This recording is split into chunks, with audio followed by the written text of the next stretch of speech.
Hello, and today we're continuing with Beyond the Ruins. Okay, so we're going to visit these people here, so I'm going to start with Wilford.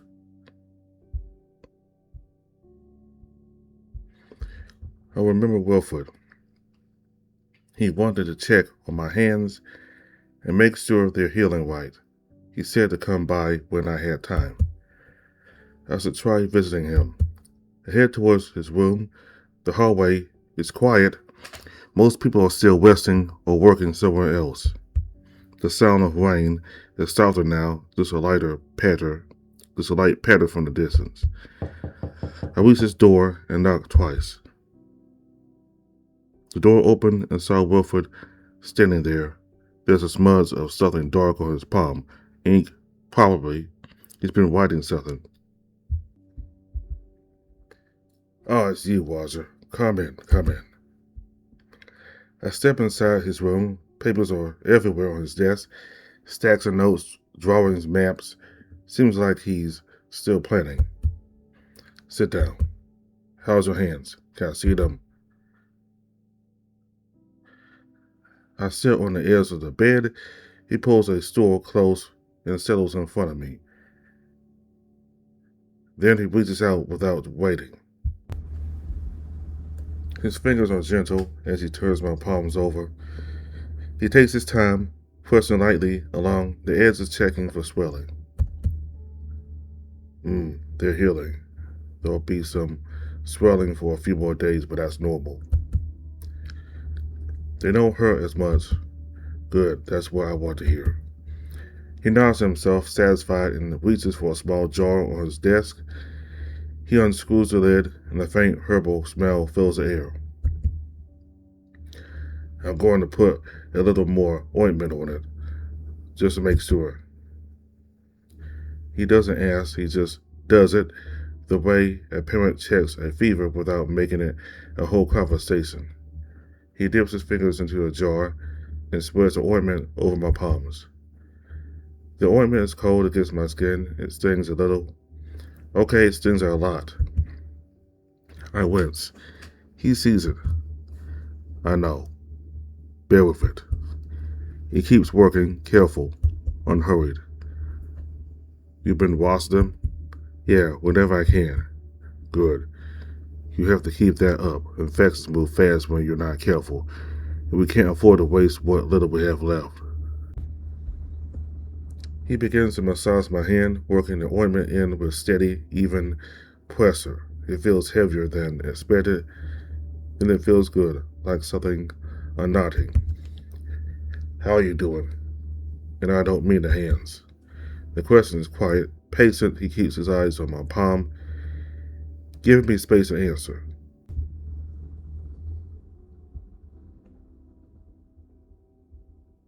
I don't know. Tired, guilty. A little better, a little worse. Depends on the time. He doesn't feel the silence. He just listens and keeps going. I'm okay, just trying to be careful so I won't make any mistakes again. He looks up at me, then his eyes are steady. There's no pity in them, just something older, steadier. You're carrying too much in your mind. Still troubled about the incident yesterday. I'm still thinking about how I could avoid that. Hey, nobody here expects you to be perfect. Least of all me. You'll be fine. You can try again and try what improvements you can do. He gives my hand a small, firm squeeze, like punctuation. His voice is low, even the kind of voice that doesn't need to be loud to be believed. Everything feels warm. It always feels warm whenever I'm around Wilford, like standing close to something solid, like being looked after. He finishes with the ointment and leans back, studying my palms one more time. There. How's that feel? Better. Good. I'm glad to hear that. He keeps his gaze on my hand a moment longer. This one's deeper than I like. Is that bad? Not dangerous, but it'll take another week before it stops pulling when you flex. So don't rush it. I can still use them, my hands. Light use, yes. Nothing strenuous. Will do. Glad to hear it. I let down my palms. The ointment makes the skin look moist and soft. The cuts are still wet, but they look better. Thanks, Roger. Well, thanks, Wilfred. Put him out there. Thanks, Wilfred. Don't thank me. This is just what you do. This is just what you do. You always say that. I may have picked it up by habit. Well, gotta do my duty as a medic too. He screws the lid back onto the jar and sets it down. Then he leans back on his stool, folding his arms loosely, just looking at me for a moment. The rain taps against the window, the lamp flickers, the shadows on the walls are soft. If something's weighing on you, anything at all, my door's open. It means it the way fathers mean things. Thanks, Wilfred. I really appreciate it. He nods and stands up. He stretches his back, and I hear his joints pop. I have some notes to finish, but you can stay if you want. Read something. Rest. I look at the papers on his desk, the drawings, the notes. It all looks important, complicated. I wish I could, but I have some duties to tend to. Maybe next time? Of course, but anytime. He gave me a gentle, warm smile. I smile back as I stand up slowly. My hands feel bitter. Then he turns back to his desk and I head for the door. I step into the hallway and look down at my hands. Okay, time to help Scott. I begin to walk. The rain stopped earlier. Only just a few patterned droplets can be heard. I head towards the stairs. My legs feel a little shaky at first, but they slowly steady as I climb. I reach the top and push open the door. Scott is already there. He's kneeling beside one of the drums. Zeke was nowhere to be found, though. I kind of thought like after we made a choice of seeing Wilfred, it would go back to that choice where we get to see the other two characters, that Saber-Tooth Tiger and then Kraus, but I don't know. I kind of wanted to see everything, but it's kind of it didn't go back to that choice. It goes up to where we meet Scott. I don't know. Maybe we'll go back to that choice. I mean, maybe the story will go back to that choice later on, but we'll just have to see.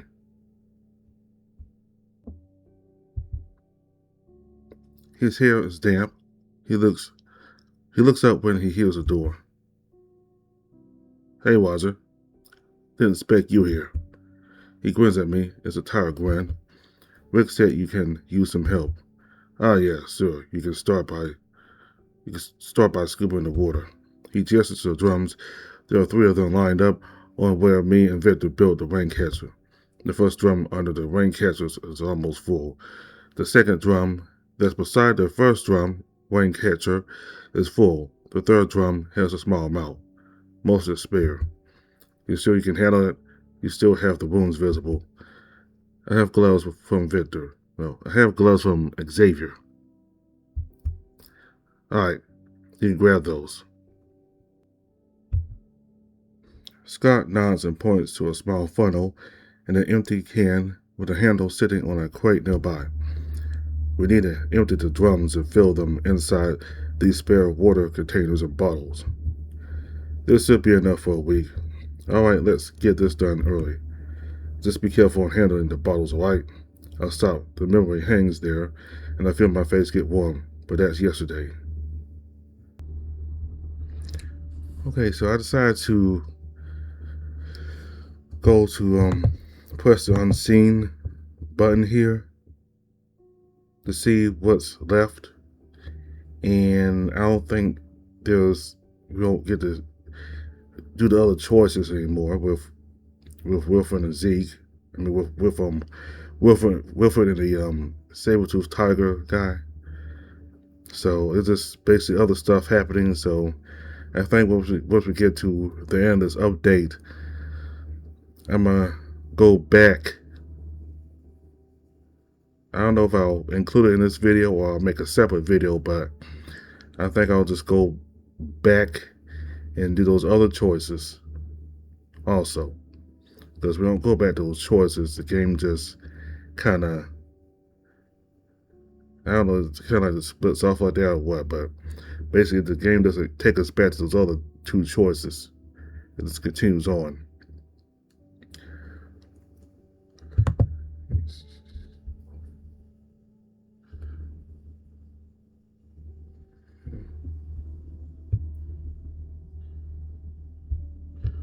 Yeah, I will.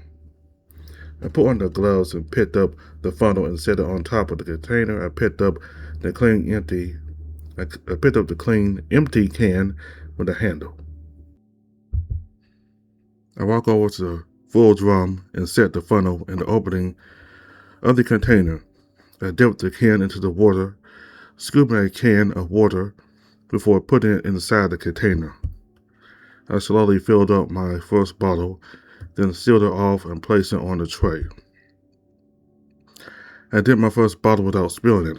I should be fine. Time for the other bottles. Here's the quotation marks again. What that might mean. Could it be something he said in the past also? Yeah. I hope we don't make another mistake again. Look at Scott, he's already working on the second drum. I go back to my work and scoop up another can of water, then another. Pour, scoop, pour, seal, and repeat. It aches my arms, but I would rather be useful right now. After a while, silence fills us only with the sound of us working.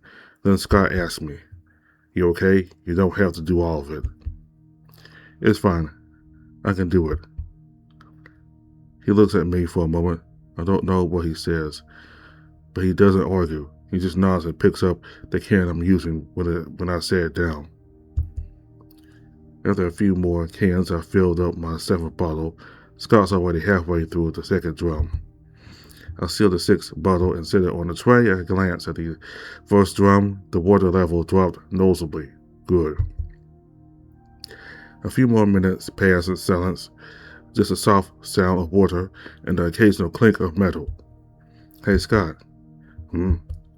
How was the scavenge yesterday?" Scott doesn't answer right away. I hear him scoop another can. "It was alright." His voice is flat, tighter than usual. "You sound kinda off." I pause. "Yeah, I'm just a bit exhausted with Boris's task." Yeah. Scott sets his can down on the edge of the drum with a dull clank. He keeps pushing extra runs on me. Yesterday was supposed to be a short one, in and out, but we had to go through upstairs because he wanted us to search for more material. He picks the can back up, scoops. Didn't even bother letting us rest, specifically me, after my training. Back-to-back work. I pour another can into my container. The water's still cold. My hands are getting used to it. "Did you say anything to him?" "Not that I can. It's for the sake of our team." I don't push it.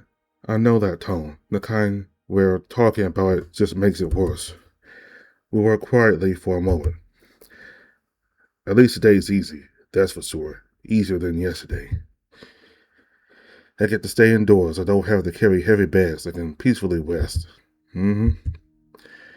That's good, though, right? A break? Yeah, a break. He pauses for a second, looking at the water in his can. Feels weird, though, not moving, not running around. "You complain about resting now?" "I'm not complaining, I'm just saying." "Sounds like complaining." "Shut up." He grins at me, and I grin back. It's small, but it's there. I guess I'm just used to moving around. Then we hear footsteps. Zeke returns to the rooftop. He doesn't say anything, he just looks. He then silently gives me a nod before going back to his spot. He pulls out his notebook and starts writing something down. I don't know what he's writing, but he seems focused. We work in silence again, just the sound of water splashing into bottles and a distant patter of rain still clinging to the roof. We're all silent doing our work. The rhythm is steady. Scoop, pour, cap, stack, scoop, pour, cap, stack. I slowly fill my tray with up to 30 bottles. It's enough to fill one ice box, maybe more. The bottles line up in neat rows, and I wipe the sweat from my forehead with the back of my hand. Hours pass. The first drum is getting low now. I can see the bottom when I look inside, just a shallow pool of water left.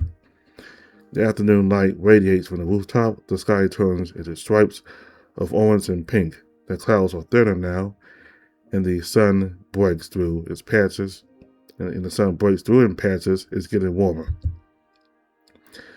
Most of the bottles are filled in the tray. They catch the light, and the water inside looks golden in the fading sun. Zeke stands up and stretches. He looks at his notes one more time, then tucks the notebook into his jacket.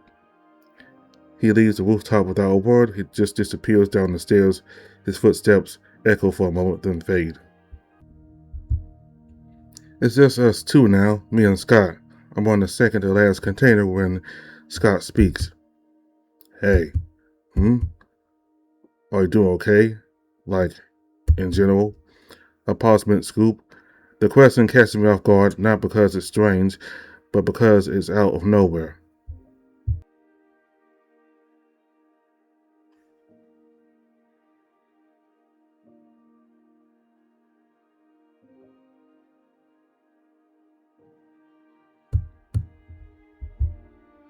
A pause meant Scoop. The question catches me off guard, not because it's strange, but because it's out of nowhere.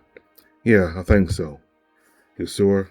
With everything out there, with you now, but if you know, he doesn't gesture, he doesn't have to. The monsters? Yeah. I set the can down for a second.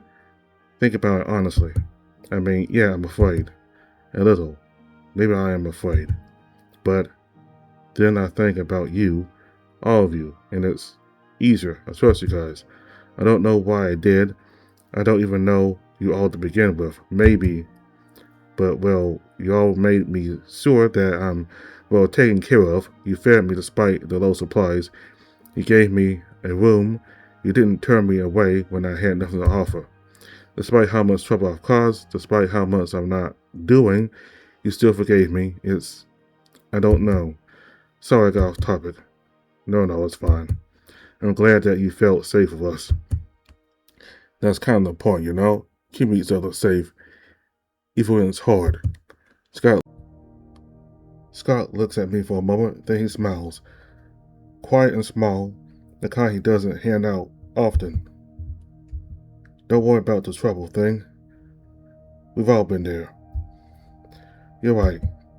Now come on, we still got water to move.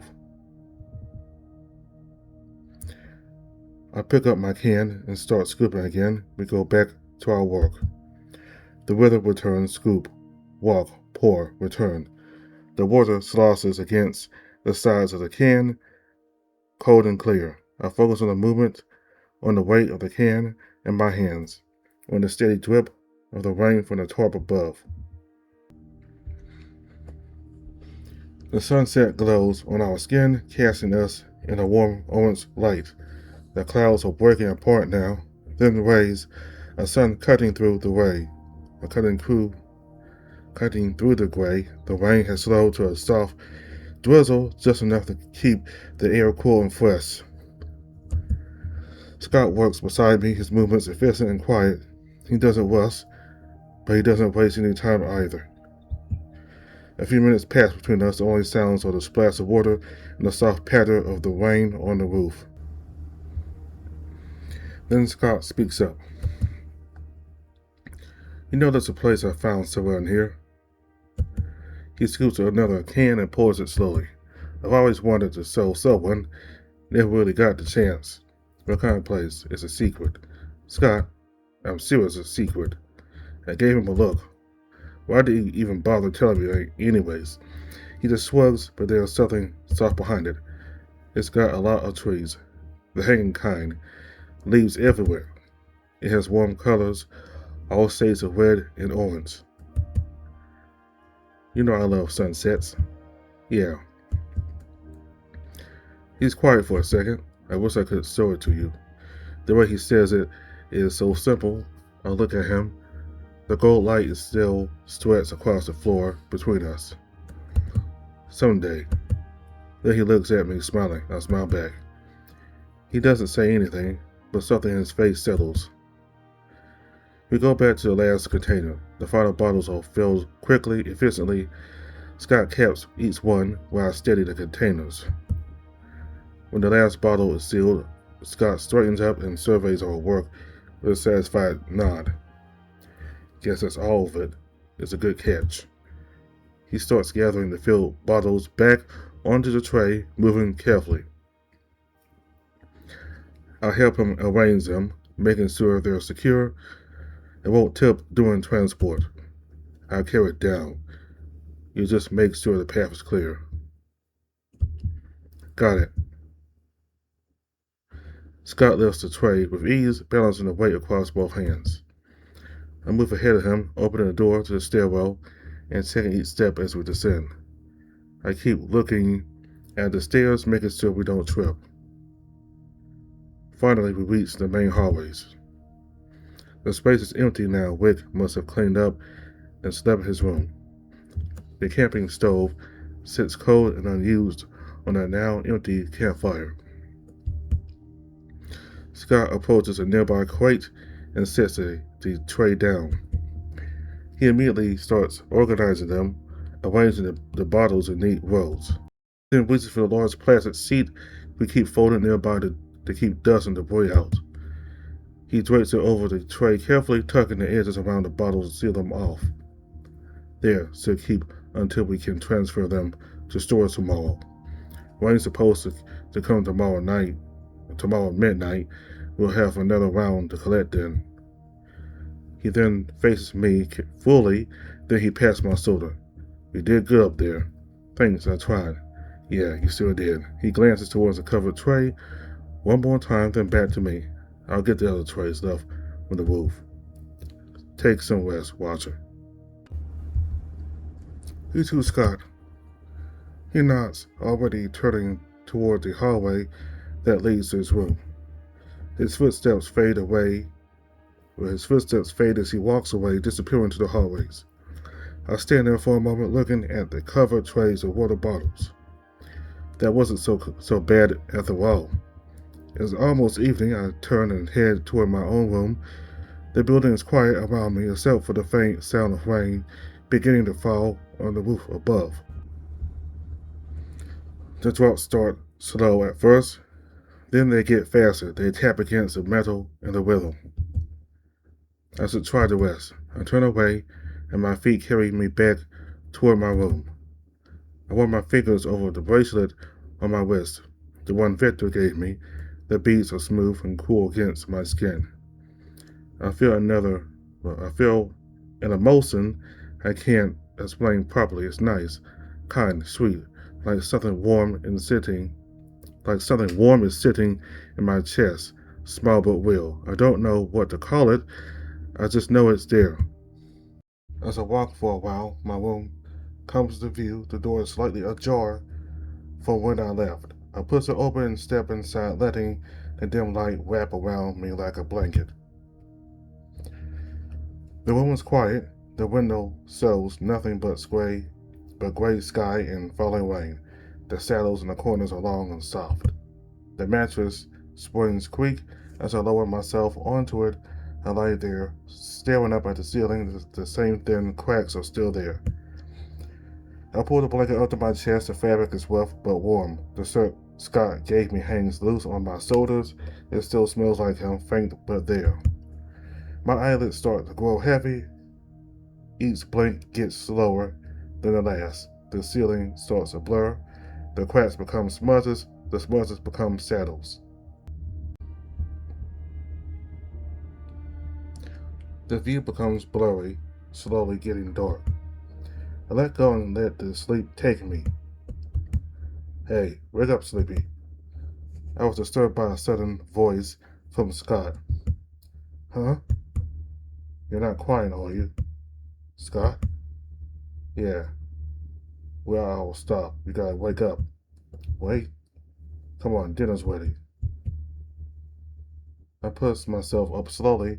My body feels heavy and my eyes are still blurry from sleep. Then I was shocked. Scott sitting beside the mattress looking at me with a smile on his face. You were out, asleep. I nodded a few times. I looked at the window. I looked at the window and it's already dark outside. Seems like I have slept for a bit. The food's going to get cold. I stand up and stretch. My back pops and I let out a slow breath. Then I followed him out of the room and down the hallway.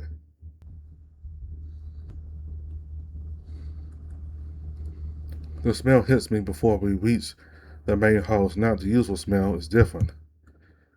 We walk into the main hall and I see the campfire burning low. A pot sits on top, steam curling up from under the lid.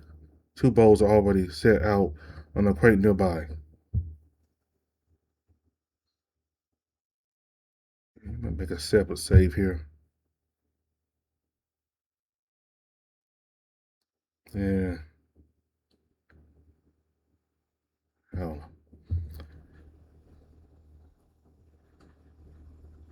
While Wick's out hunting with the others, I made some, I guess you can call it dinner, while they're out. You cooked? Don't sound so surprised. I sit down on the floor beside the fire. Scott sits across from me and hands me a bowl. It's warm in my hands. I look down at the bowl. Beans, some kind of broth, a few chunks of meat. It's not fancy, but it's warm and it smells decent enough. I pick up the spoon and take a bite. It's not bad. The beans are soft. The broth is thin, but has some flavor. The meat is a little tough, like it could have cooked longer. So, how is it? Scott is watching me. His eyebrows are raised, and there's a hint of a smile on his face. He's waiting. It's good.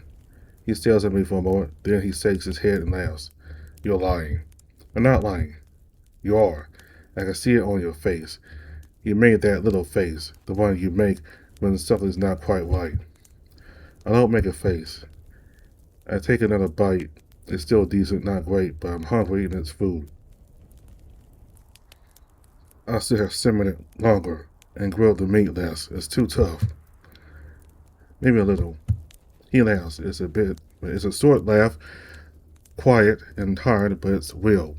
He shakes his head again and picks up his own bowl. Next time I'll remember. There's a next time? What? You think I'm gonna let you starve? Someone's gotta feed you. Rick's not here and I'm not half bad, just learning. He takes a bite of his own stew and chews thoughtfully. Needs more salt too. I didn't want to say it. See? You do make that face. I try to keep my expression neutral, but he catches it.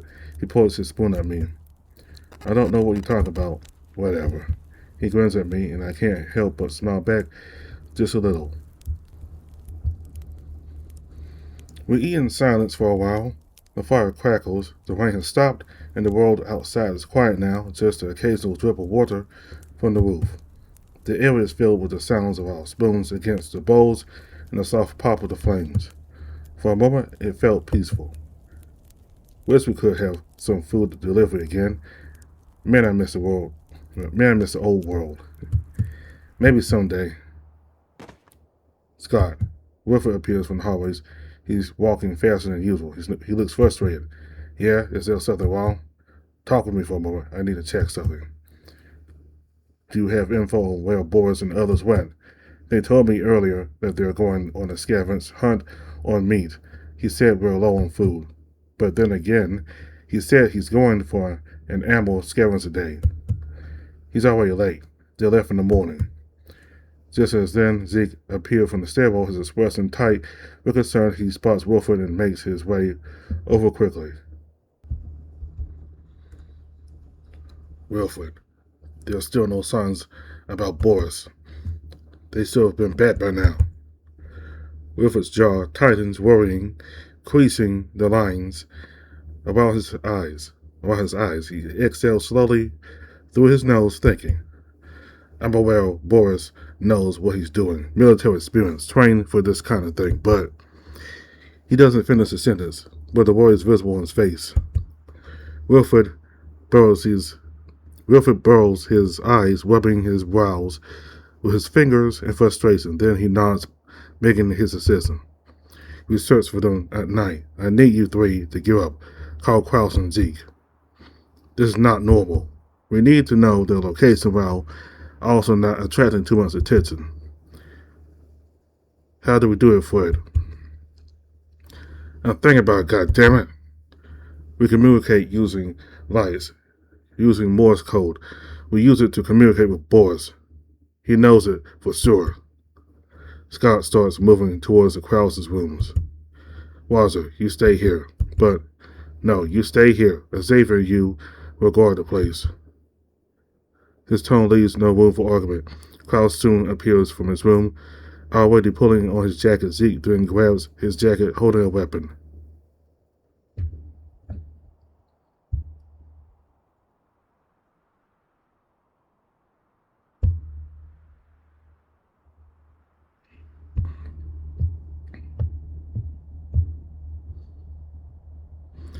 I stand there frozen, watching them give up. Soon I saw Xavier approaching us with a rifle held in his grip. He sat beside me. Don't worry, this happens. Don't overthink it. All of them finished preparing. Then they stepped down the stairs, one by one. Scott, Kraus, Zeke, Wilfred, pausing at their stair to look back. Xavier, if you hear anything unusual, take cover and hide. Understood. He nods once, then disappears into the stairs. And there's just silence, Xavier and me. The building suddenly feels empty. I could hear the rain pattering from the distance. Xavier doesn't speak. He moves towards the stairs and stayed alert. While I was left sitting awkwardly in the middle of the hallways, unsure what to do with myself. Guard the place, Wilfred said. But guard it how? I don't have a weapon. I wouldn't know how to use one properly, even if I did. The uncomfortable silence stretches between Xavier and me. I have never seen the group this alert before. I don't know what I can do to help but wait. I sat in the campfire, taking a spoonful of the bowl, but thinking about it makes me full. I wait patiently. Outside, the four of them scan the nearby area, flashing the lights in the Morse code. Scott follows close behind Wilfred, Kraus, and Zeke in the opposite direction of the perimeter. Minutes stretch into what feels like an eternity. The light fades further, dust settling into night. Then Scott stops, whispering to Wilfred. Wilfred, there's movement. They freeze with their weapons raised, flashlights swing towards the direction. And then they see him. Boris emerges from the shadows. He has blood on his abdomen and a bandage on his left arms, limping slightly. Wilfred spots him first and moves immediately, lowering his weapon. Boris, where's Victor? His voice is quiet but urgent. He closes the distance quickly, gesturing for the others to stay alert as he reaches Boris' side. Victor's.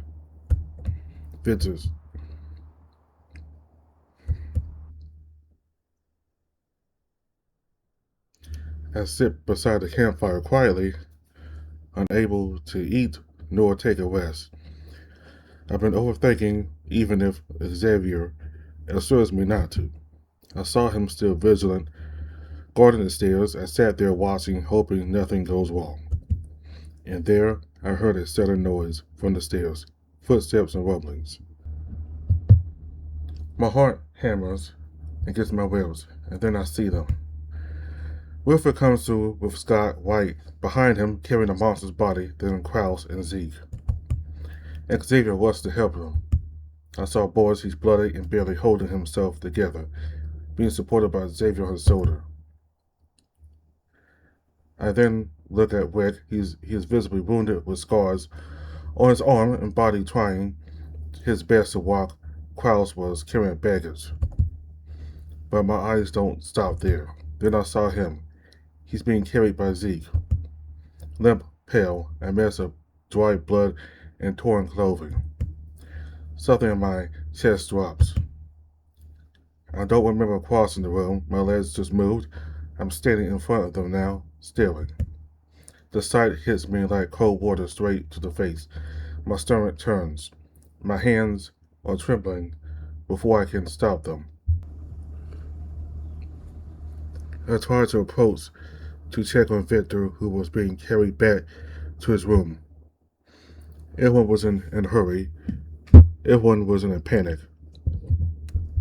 Amidst the chaos, I look at them, helpless. There's nothing I can do but watch. I start to tremble in fear. This was Xavier means normal. This is what Xavier means normal. What he says that happens, what it means to survive in this apocalypse. I watch trembling, my stomach curling. Then for a while, Scott approaches me, slowly placing his arm and hugged me by the shoulder. I stare silently for a moment with a warmth from him.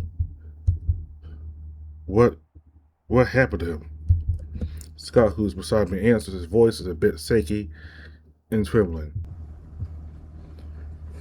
I don't know. My legs feel like they're not entirely mine anymore. The trembling moves up into my hands, my fingers, and I press them against my sides, trying to hide it. I keep staring at Victor, at the one color of his skin under the dim light.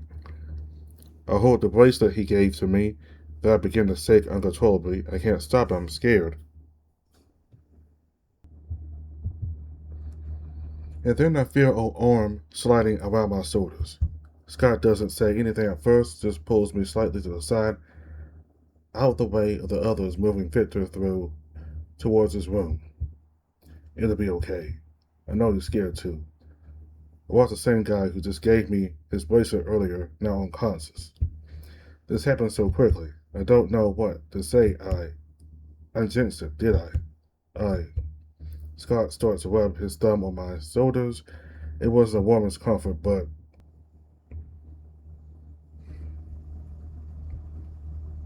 it was the best comfort I could get at the moment, still shivering, but less. I stand there under the weight of his arm, and I watch him carry Victor's motionless body towards his room. Wilfred, Xavier, and Boris slip inside the room, while the others watch and hope for the best. Scott's grip on my shoulder tightens just slightly. And I stare at his door, the person I just talked to yesterday. For a long moment, I just stare at his door, trembling.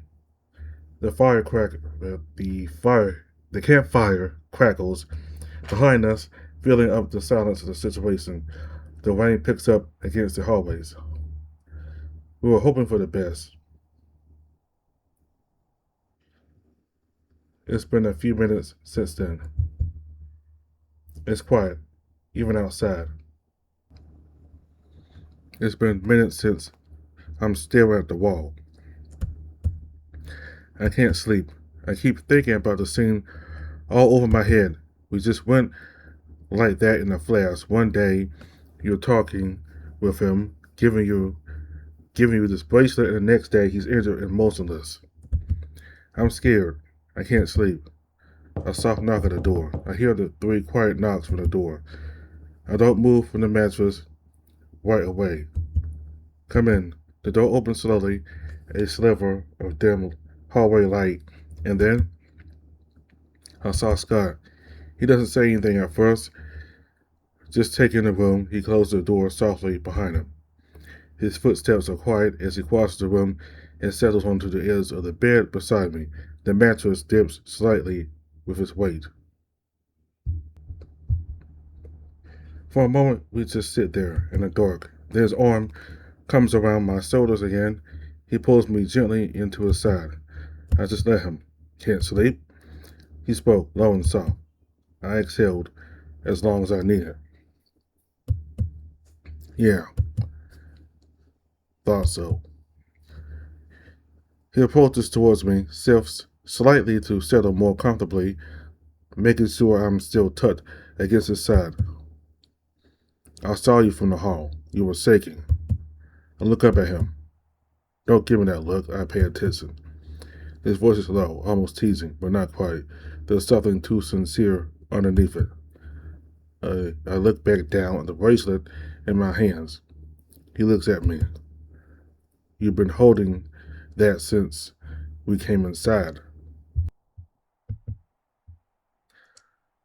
He gave it to me just yesterday. Victor gave it. Now he's just lying there and I don't even know if he's... I'll stop. I can't handle it. I can't finish it. I know we're in an apocalypse. I know we're going to die at some point, but I didn't expect it to be early. I just talked to him yesterday. Now he's in this condition. I don't know how to process it. Yeah, you're jumping to conclusions already. He's still breathing. For what I know, he'll be fine. Victor's tough. I've seen Victor take hits that will put anyone else down for good. He doesn't go easy.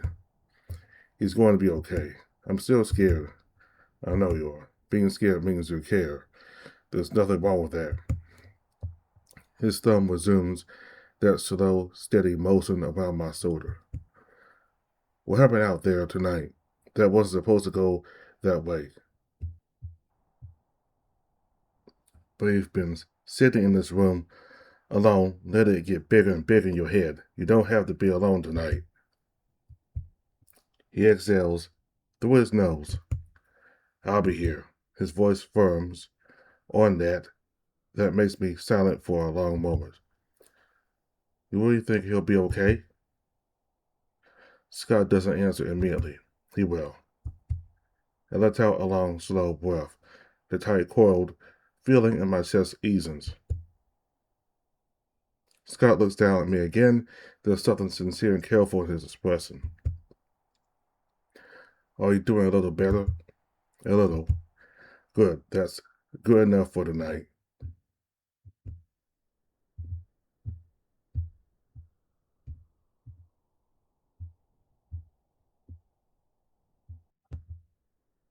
He adjusts slightly, settling. You don't have to overthink it. You just have to take it easy and get some rest. Listen to Scott's breathing beside me, even and calm. Slowly, so slowly I barely track it, the loop in my head begins to quiet. At some point, Scott glances down at me again. Think you can try now? Close your eyes? Maybe. Maybe it's good enough. He stays until I lie down. Reaches over and pulls the blanket up slightly and tugs me in. He sits at the edge for just a moment longer. I'll be right outside if you need anything. You can call us, all right? I look at him in the dark. Thank you, Scott. He's quiet for a beat, but then he smiled. Get some rest. He stands up, moving toward the door. The sliver of hallway light appears, and then the door closes softly. The room is dark again. But it feels different now. It feels warmer. I try to close my eyes, letting the day settle. And for the first time tonight, I let myself rest. You're not crying, are you? I heard a familiar voice. Please be okay. I murmured with my eyes still on the road, The drive should take 3 hours, but I don't care. I try moving past the cars. I haven't made the conscious decision to press harder on the accelerator. I know something in my chest starts pulling an urgency I need to go. I stop thinking about speed limits.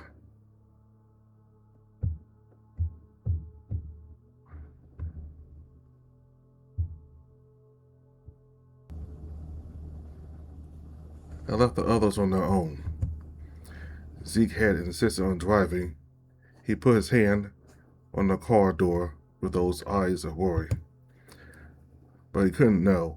He wouldn't know I would be speeding just to arrive at my brother's hospital. Somewhere around mile 220, my phone buzzed on the passenger seat. I didn't look at it. Couldn't look at it. My jaw locked and my hands gripped around the wheel tightly. Just let me get there. Just let me get there. Just let me get there. Other than my hands, they were shaking. He always told me that I have steady hands. That was something he said about me, in my home, in the field, in every situation. It was a thing I was known for. I've never seen my hands shake, till now. Soon enough, I pulled up to the parking lot, to the first spot I saw. I got out of the car as fast as I could, despite all the shaking, despite how I trip and fall. I was determined to see him. The sliding glass doors of the entrance opened ahead of me, and the cold hospital air hit my face and I was already at the front desk. My brother. He's a patient here. I need to know. I need to see him. My voice came out wrong. Too tight, too high in my chest, not mine. Can I get his name, sir? Roger Torres. I gave my ID to her. I watched her type. Will you mind waiting just a moment while I contact the doctor? My stomach dropped out entirely. It's not the tone of something light. What happened? Sir, I'm going to have someone come speak with you. What happened to my brother? Please, I need to know. Calm down. I know it's a lot to take, but we need an official statement from the doctor. I froze up, barely making myself calm down. I'm still shaking. She picked up the phone. I couldn't hear. I stood there in the middle of the lobby in my uniform with my heart slamming against my ribs. A woman nearby with a child beside him looked at me. Sir, a doctor looks at me with solemn eyes, and from her eyes I knew already that it dropped through me like cold water from the top of my skull to the soles of my feet. I knew. We did everything we could. I'm so sorry for your loss. My heart was already gone the moment I heard her sentence. I feel like my heart has been ripped out of my chest. 2 days ago, 2 days and 40 miles away from him. The room was at the end of the hall. The nurse walked me there and left me there. I stood in the doorway, hesitating to even open it. But here's the answer I've been looking for. I gently opened the door. And then I saw him, cold, silent, and empty, just like the room is. I quietly walked to the chair and sat down. I hesitated to reach out, but I still took his hand. It's cold. That was the thing I knew. Nothing worth fighting for anymore. 2 years of service just for you. The moment I felt how cold his hand was, a sound that came out of me didn't sound like me. 2 years of fighting and training just so that I could pay your medical bill. I did all of that for 2 years. And did all that just to lose you. I lost everyone. You were the only one I have left. Mom and Dad are gone. And you too. I bent forward over his bedside and I pressed his hand to my face. I shake, my whole body shakes. I couldn't pull myself. Roger, it's me. Your big brother. I bought you a present. It's your favorite. The Star Archer checkers. I decided to save up the spare money just for you.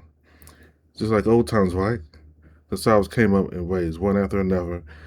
not giving me room to breathe between them. And I couldn't stop. I didn't stop. The tears kept pouring down my cheeks till everything was blurry.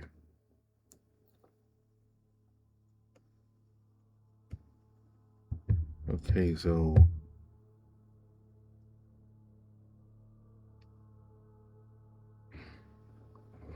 is he also so is he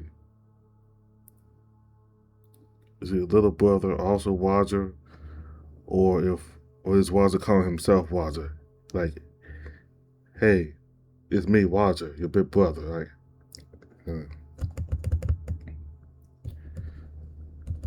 the sobs came up in waves one after another, not giving me room to breathe between them. And I couldn't stop. I didn't stop. The tears kept pouring down to my cheeks till everything looked blurry. Gasping, shaking, making sounds I had never heard since that belonged to someone much younger. Please, you cannot leave me alone, Checkers. That's cheating. Please don't leave me. Roger, Roger, wake up.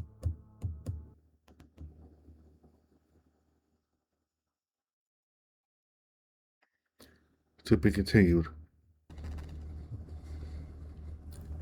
Here's me, Seep Zero, the author, artist, and creator of this visual novel. This project is self-made and self-learned that started in August 2023. This is the fourth build of this visual novel. This project is a tedious one. It took me months to fix a lot of bugs and repair some grammars from the previous builds.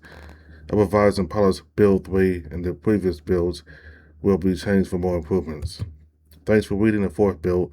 More content and bug fixing will still be done. Watch out for more future updates. You can give me a feedback on my Discord server and Itch.io. It would be highly appreciated. Thank you also for your support. Seep Zero.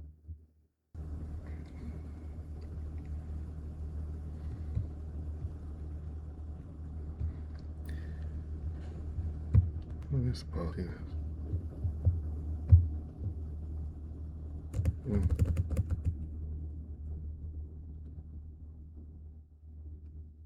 I don't know what this is. Anyway, so that was the newest update of Beyond the Ruins. I'm gonna go back to those other choices and see about those other characters, the Sabretooth and I think Klaus also. So I'm assuming a monster got to Victor. Yeah, so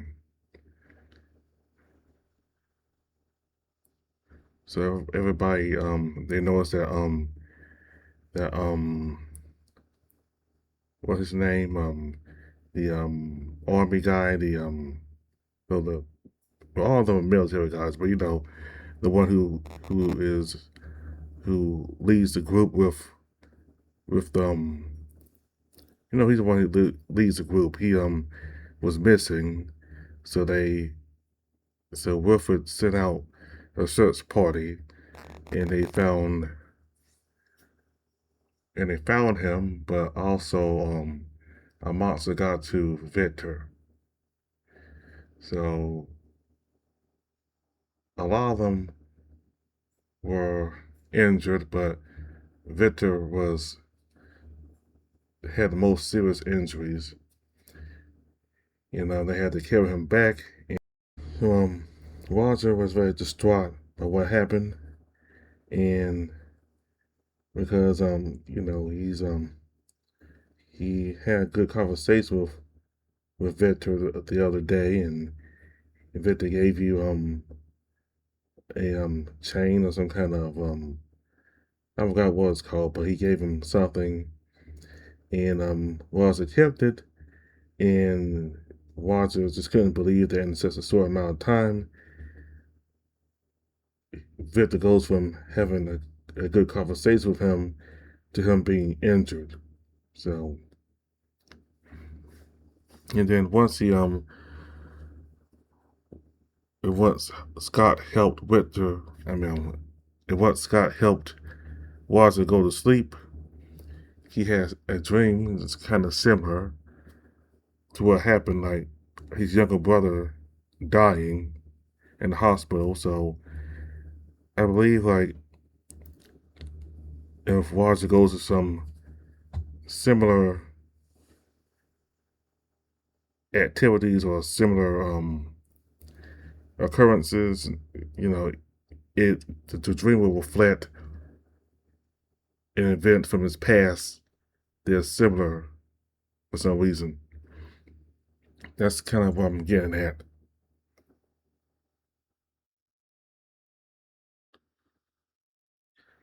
Like that accident with Zeke, and he had a flashback from his past where he also had an accident, and so seeing Victor in that in a bad state, it made him have a flashback in his dream of his brother, his younger brother, being dead on the hospital bed. Now, he also mentioned Zeke, so I guess both he and Zeke were in the military on the military base, and he drove as fast as he could off base to the hospital to see his brother because I guess he got news that his brother's dying, and then the nurse unfortunately told him that his brother was dead.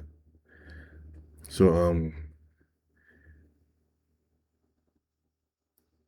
I don't know if these are real memories or if these if this was his past, but he doesn't remember his past, so this might be his past, but he just don't remember it.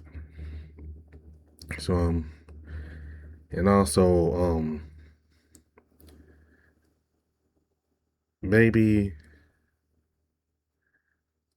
Zeke and the others know Roger, but Roger is somebody else because they talked about in the earlier bills they talked about somebody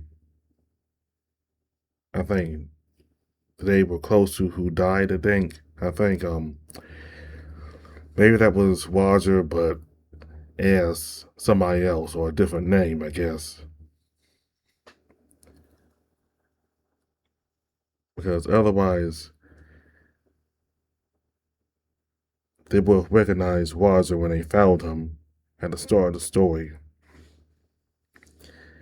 So anyway, I'm gonna go ahead and make the other choices and see if there's anything that differs in the story. Now, I picked Wilfred, but so I'm gonna pick the Sabretooth guy and then Kraus.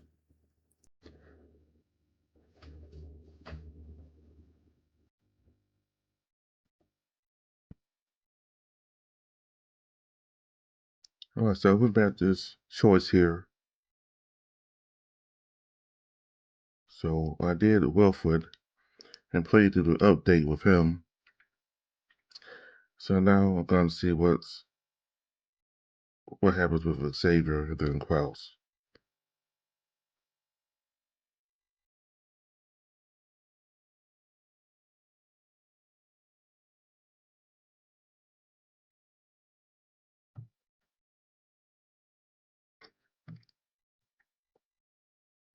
Now I can visit Xavier to borrow his gloves or even learn more about something. It's silent in the hallway. Now the air is fresher and colder, although it's still raining. It's lighter than it was before. You know what? Let's go back.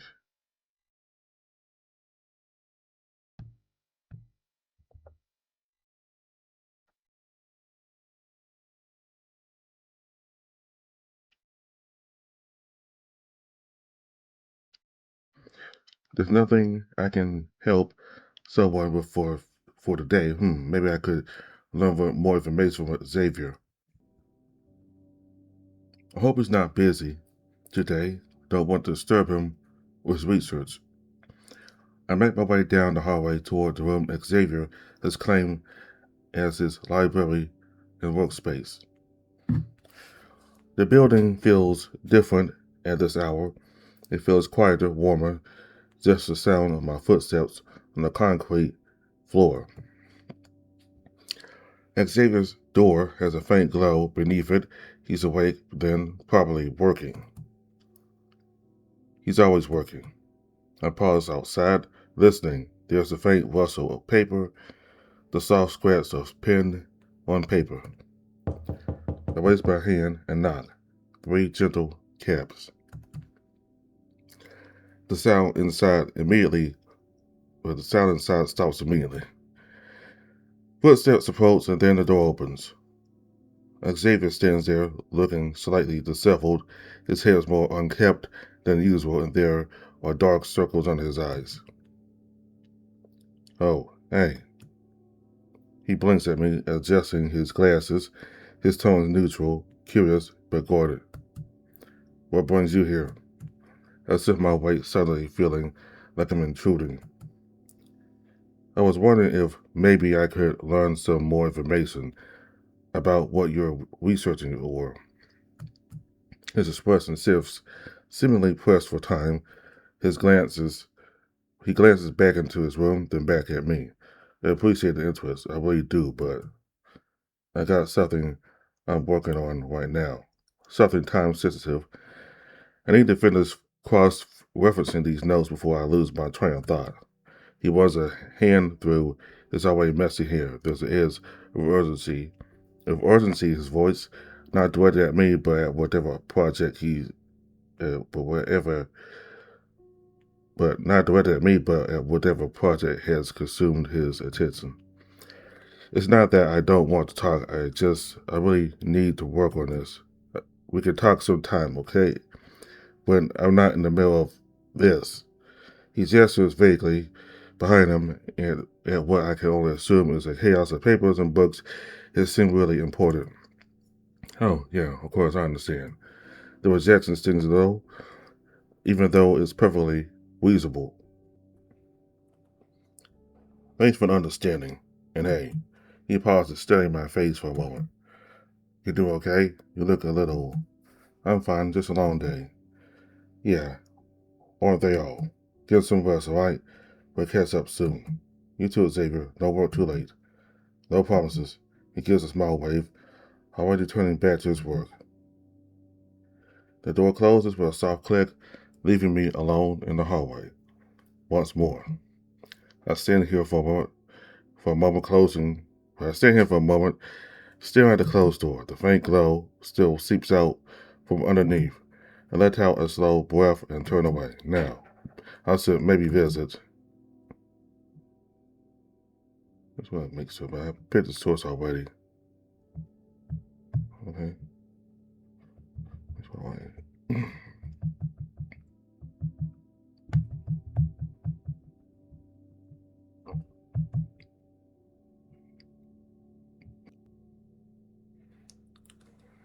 I don't think I didn't do this choice here.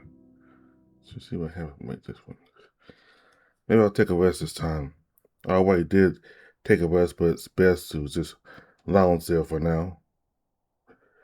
I think a time for myself is better. I made my way from the hallways to a secluded, familiar spot.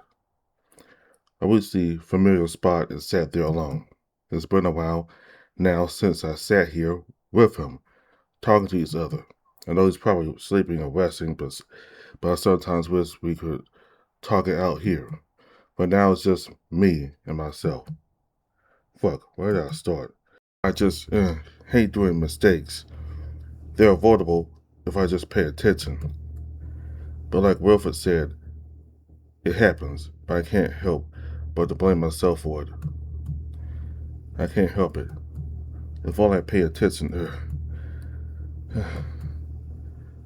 looking at the building settling in the afternoon light, Makes me feel comfy despite the cold wind.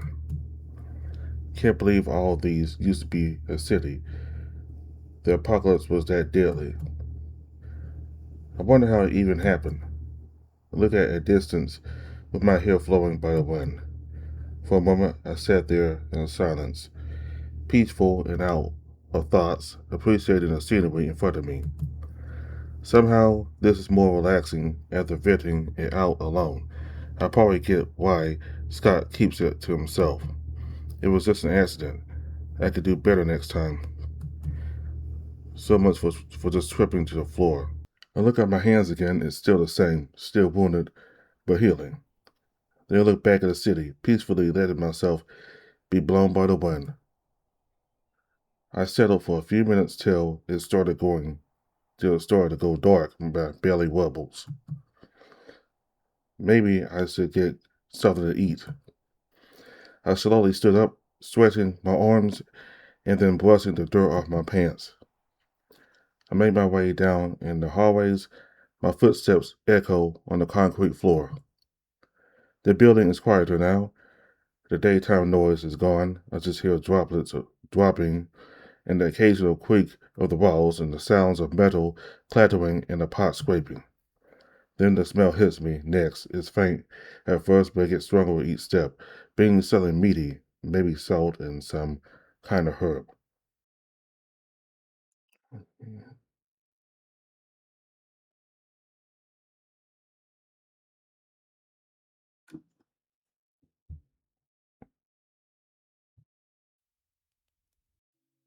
Okay,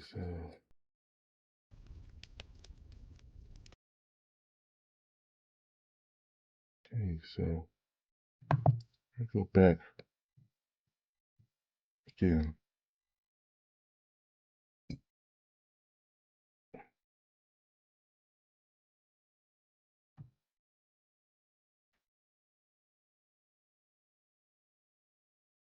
So we did all these choices here.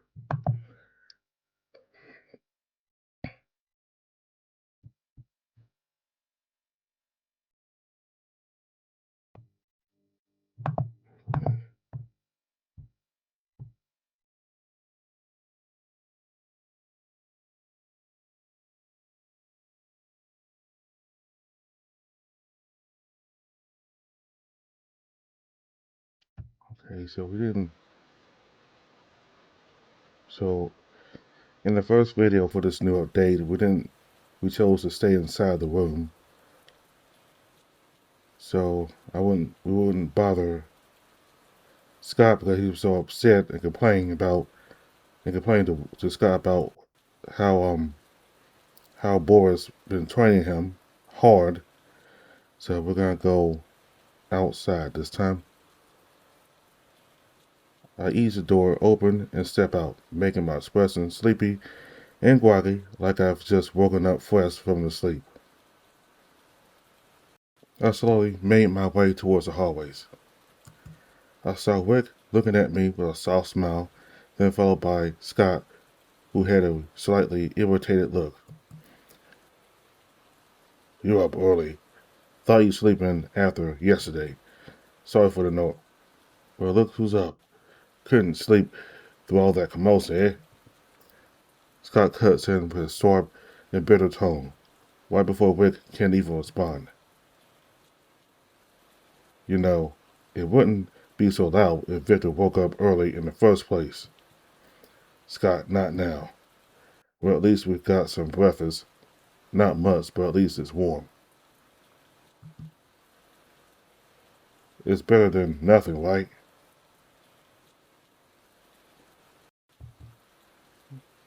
Scott's acting more and more aggressive as usual. Rick brushes off and gives me a bowl. "You should eat something. We got a long day ahead."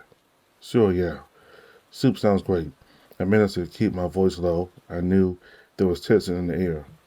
I moved toward the fire. I ladled a portion into a chip bowl, the warmth seeping into my hands.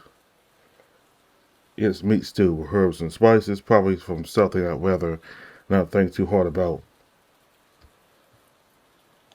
"Careful, it's still hot. The soup. It means the stew." Not me. Scott looks at me with a grin and brows furrowed in an irritated look. It's too early for your joke, Scott. What? It's a good way to start my day after hearing Boris's ridiculous plan. Scott, what is it? Wait, what is it not? It's one of those stupidly unrealistic plans like he asked us before. We have to climb mountains to get some tomato can soup. We need the resources. This is for survival. Some of my legs don't deserve to survive. Is that what you was trying to say? This plan is going to kill us. Footsteps were heard, interrupting the commotion, slowly approaching us. I looked back and saw a familiar face. It was Victor. Glad to see him awake, but at such an awful timing. There's something grim from his face that tells me something that won't go well. Morning. Sorry I'm late. Victor took a glance at me before looking back. Yeah, 15 minutes late. About time he's still up. The air was heavy early in the morning. Scott and Victor in a classic situation.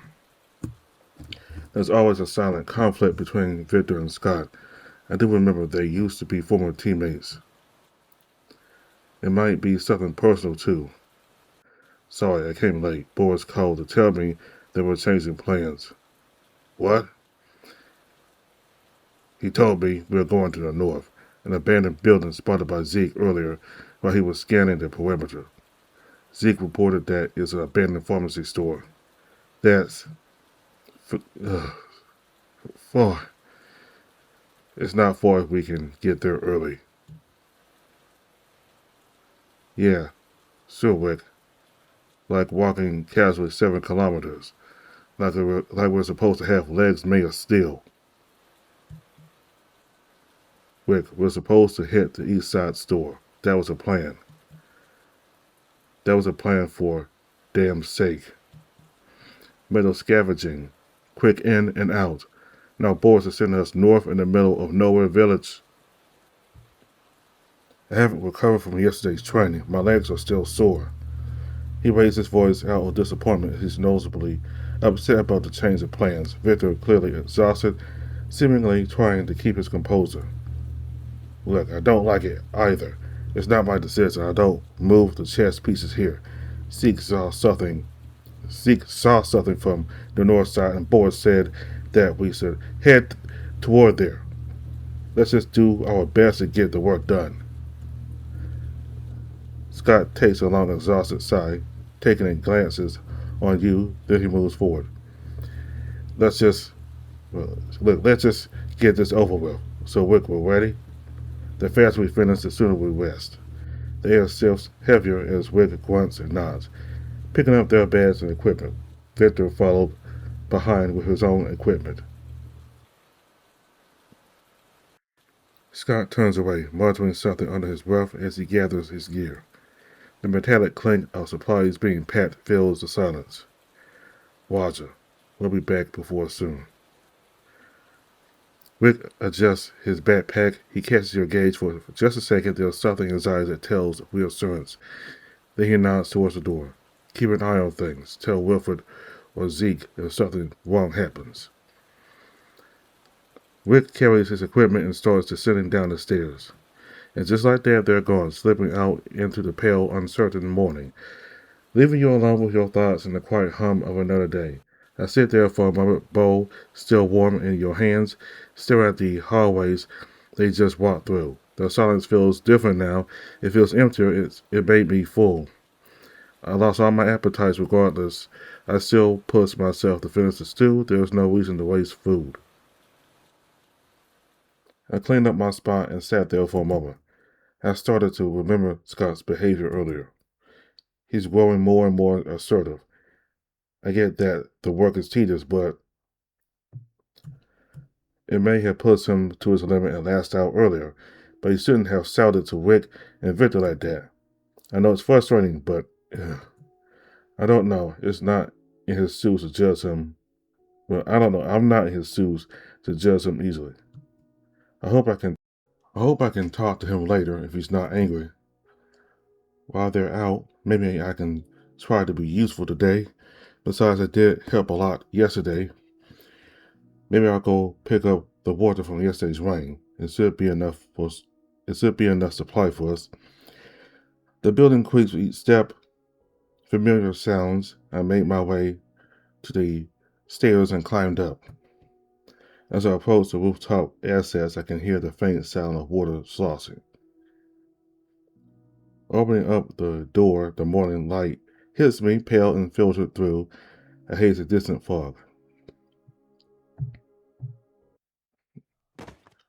Okay, this is this is where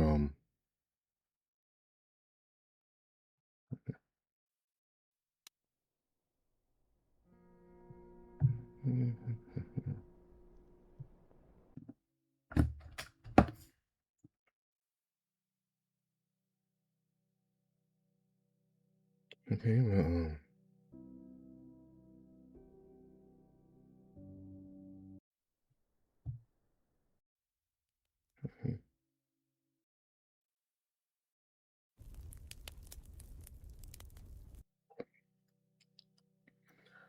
okay, so we visit Wilford just to make sure all choices were selected. Yeah. All right.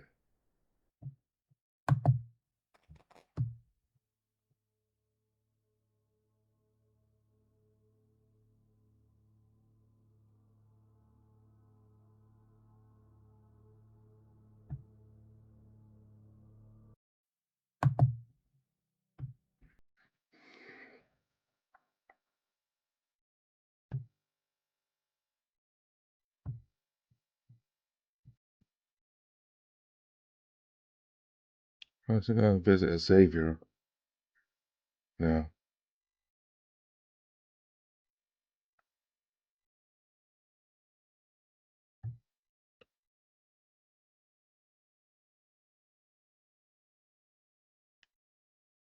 Maybe I could visit Xavier to borrow his gloves or even learn more about something. It's silent in the hallway. Now the air is fresher and colder, although it's still raining. It's lighter than it was before.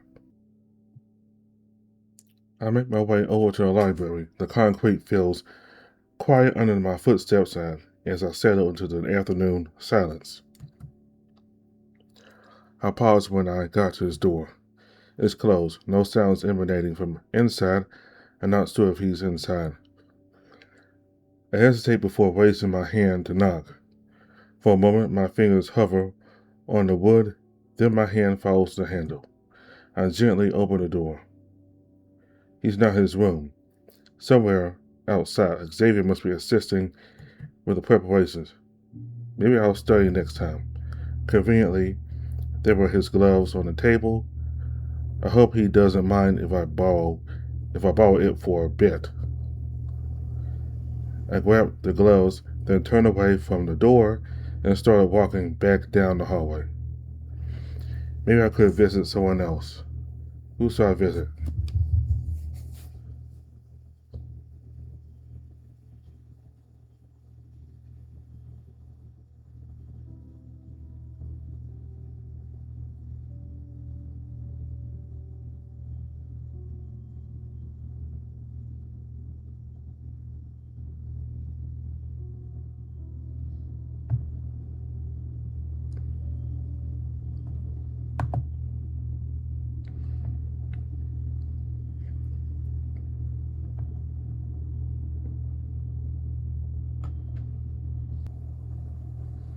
I'm gonna visit Kraus. There's nothing I can help. There's nothing I can help someone for today, except maybe Kraus needs a helping hand in gun maintenance. He might need a hand.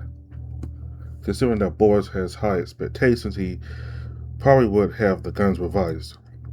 It's for the sake of survival. I will visit Kraus and check on him. Finally, I force myself to sit up. I can't just lie there. I push myself to my feet and leave the room. Leading down the hallway, my boots echo as I take each step.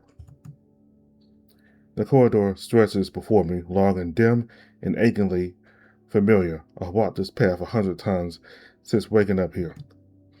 I then make my way to the workshop, instead hoping he would be there. When I reached the workshop, it was silent from the outside. The lights were closed, no hum or clinking of metals. I slowly opened the door in. Not surprisingly, Kraus isn't in his workshop. I checked there first, the usual clutter of parts and tools, but no Kraus. Seems like Kraus is not on duty. Maybe he's inside his room.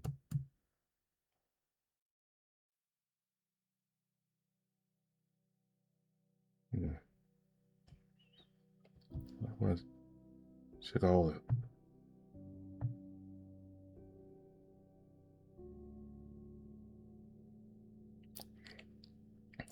See if I give him space. I then stop myself midway. I think it's best to leave some space for Kraus. He's probably still asleep on the bed. Well then, who's our visit? Well, let's change the choice here. Visitor's room. I close the workshop door gently, the latch clinking into place louder than I expected. The hallway stretches ahead of me. I've only been to Kraus's room once before. It was that time I accidentally barged into his room while he was sleeping. That was embarrassing. Soon the door comes into view, a plain brown wood door, like all the others. I stop in front of it, raising my hand to knock. Silence. Slow footsteps come from inside. The door opens a crack, and I see Kraus's face in the gap. His hair is messy. Roger, what are you doing here, mate? Wait, I didn't mean to wake you up. I'm so sorry. It's fine, matey. I was already awake. Well, I was looking for you at the workshop. You weren't there. Yeah, nah. Took the day off. I needed it. He rubs his eyes with the back of his hand. There were dark circles under his eyes. Looks like he hasn't slept properly in a while. I can come back later if you want to rest. Now you're here now. What do you need? He opens the door wider and leans against the frame. He then glances at me. Well, I was just checking in. I was planning to help you with gun maintenance. Ah, you're eager to help, huh? Figure if I can do something for a bit. How did the gun inspections go? Kraus lets out a long breath. Mate, it's a long story. You might want to take a seat. You can sit on that crate there. He points to the crate beside his bed. I step inside and sit down. He then closes the door behind us and settles back on his bed. Right, long story short, Boris and I went through all of them, every last one. Most were functional, but there's wear and tear on the surface. Heaps of it, absolute heaps. Three need a full rebuild. The firing pins are cranky, and the springs are losing tension. Two more need a clean and a bit of a tinker. Rust is starting to creep in despite our best efforts. And the ammo, we're running lower than I'd like. He runs a hand through his hair. He then sighs. It all needs work. We don't exactly have replacement parts just lying around, do we? Boris wasn't jolly about it. He sighs again. I'm knackered just thinking about it. Don't want to talk about that right now. But I do want to talk about that. He points to my hand. He noticed the wound. What happened, matey? I sort of slipped down. Yeah, I can see that. Can I get a closer look? I was up on the roof with Zeke. We were collecting water from the rain catcher. I hold up my hands and show him the scrapes and cuts on my palms. The skin is still raw. In some places, the ointment Wilfred put on makes them shine a little in the dim light.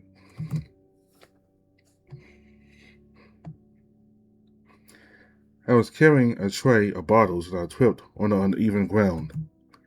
I dropped the whole tray, but it's fine now. Wilfred patched it up. He cleaned all the dirt and everything. He said it should heal in a few days. Good. Wilfred knows his stuff. I'm glad you're okay, but be careful next time, matey. He reaches out and pats my shoulder. His hand is warm and heavy. He leaves it there a second longer than he needs to. You know, it kind of reminds me of a mistake I made months back. What mistake? I dropped a whole bloody crate. I dropped a whole bloody crate of ammunition, around 50 rounds, maybe more. I spread it all over the ground outside like a complete drongo. Boys were spewing because we were moving camps at the time. Not the best time, yeah. He shakes his head, but then he smiles a little. But they didn't chuck a bomb at me. They helped me pick up the ammos that I spilled all over the dirt. I mean, they weren't furious about it, more like disappointed. Mistakes happen, mate. Don't beat yourself up over it. He steals forward and rests his elbow on his knees. And it's not just me. Everyone stuffed something up. There's this guy, big bloke, tall and buff like Scotty. He tripped once and dropped a whole bag of medical supplies, bandages, antiseptic. It's a lot, I'll tell you, and it scattered everywhere. He was mortified. He tripped once and dropped a whole bag of medical supplies, bandages, antiseptic. It's a lot, I'll tell you, and it scattered everywhere. He was mortified. He tried to play it off like it was no big deal, but I could tell he was cut up about it. Classic. There was this one time Victor dropped some important book, some historical book thing Xavier reckoned was crucial. Xavier went on about it for days, kept telling us how crucial it was. Poor Victor had that long face for days. Oh, and boys, he mixed up the plant notebook with the mineral one. He spent weeks organizing those things, and then boys just grabbed the wrong one doing a supply one. We needed to identify some vegetation. We ended up with bloody rocks instead. Classic. Even Xavier makes mistakes. You've seen his writing? Yeah, he's got typos everywhere. He writes these long, detailed notes, and half of them have words spelled wrong or bits crossed out. He's smart as anything, but the bloke can't spell to save himself sometimes. Point is, we all make mistakes, mate. We all stuff up. Some days are worse than others. The water thing, yeah, it sucks, but we'll get more rain. What matters is you're alright. That you learn from it. So quit being so hard on yourself, yeah? Yeah, you're right. Kraus glances at the small window and notices the light is getting brighter. Then I can hear his stomach begin to growl.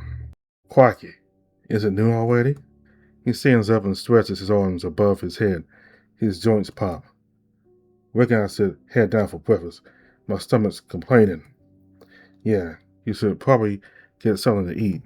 I stand up from the crate. You have plans for the day? Yeah, I gotta go help with Scott today. Alright, matey. Don't go push yourself too hard. Good luck. Before you go, I wanted to say I'm sorry about waking you up earlier. Don't mind about it. You're good. I'll see you later then, Kraus. He then gives me a wave as he goes to the campfire. Okay, time to help Scott. Okay, so we did everything here.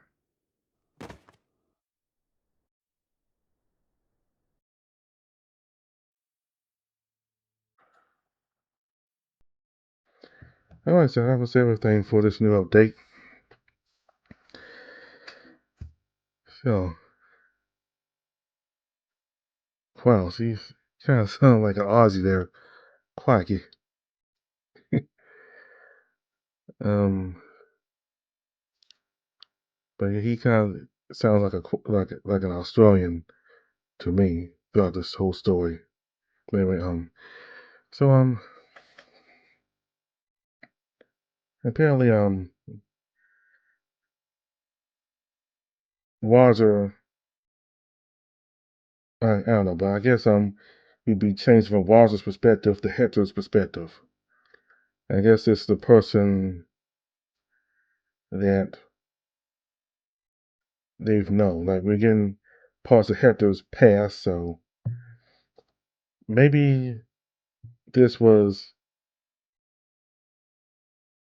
this is Roger, but like a past life, or maybe the memories of everybody here is kind of like maybe the memories are like kind of false or kind of true and stuff like that, and not quite sure. I might have to go back and read that stuff, but yeah, I wonder. Maybe he's. I mean, it's just kind of feels like Roger when something happens, and there's something that happens similar to Hector, then Roger kind of like becomes Hector, and Roger experiences what Hector experienced also was similar. But anyway, this whole update has been about Roger being hard on himself for spilling the water and then him damaging his hands, putting cuts on his hands with the broken bottles. So on the concrete. So yeah, he's certainly a person who wants to contribute. He's certainly not a slouch. He wants to contribute to the group. He's someone who doesn't want to be stationary all the time in his room. He wants to go out and do stuff and help the others make their situation a little bit easier, and also for himself to be satisfied. Satisfy himself knowing that he accomplished something and that he was helpful to the others. That's the kind of character Roger is so far in the story. Not just this, not just this build, but all the other builds in the story so far. He just wants to help.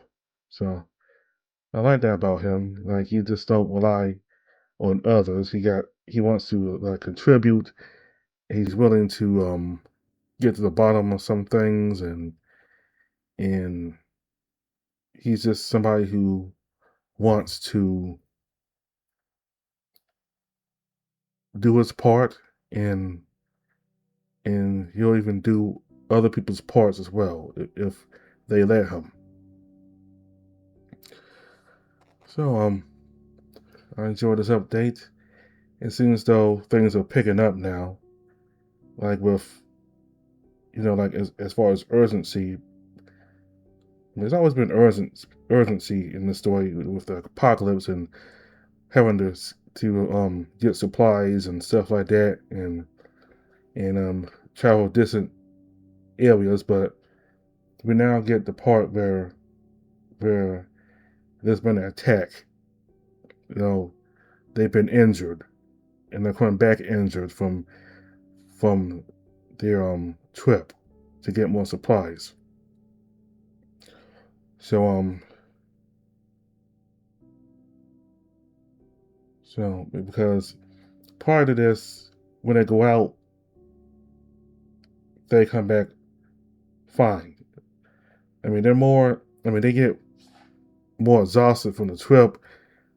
I mean, they get exhausted from the trip and stressed out and just, maybe, like that, but not like when they were attacked and got injured from an attack. But this is what happened. They got attacked by a monster, I assume. And so I'm hoping that Victor survives. And Scott tried to reassure Roger that Victor is tough, he'll be alright. But Roger is very distraught and very sad about what happened to Victor. He's hoping that Victor survives. And I'm hoping Victor survives as well. He's a really nice character, a nice person. So there'll probably be another update late this year. It seems like it comes out every 6 or 7 months, so probably in December, probably like November or December or early next year, this would be another update, Build 5. So that's just my guess from looking at the other updates and how far the past updates have been. You know how long the time was between builds from, like, you can go to Itch.io and see all the updates and the dates those updates came out. And you can get a good idea of when the next update might come out, Build 5, by looking up all the past updates and the dates on the Itch.io page. So I enjoyed this build here, Build 4. So thank you all very much for watching. Bye.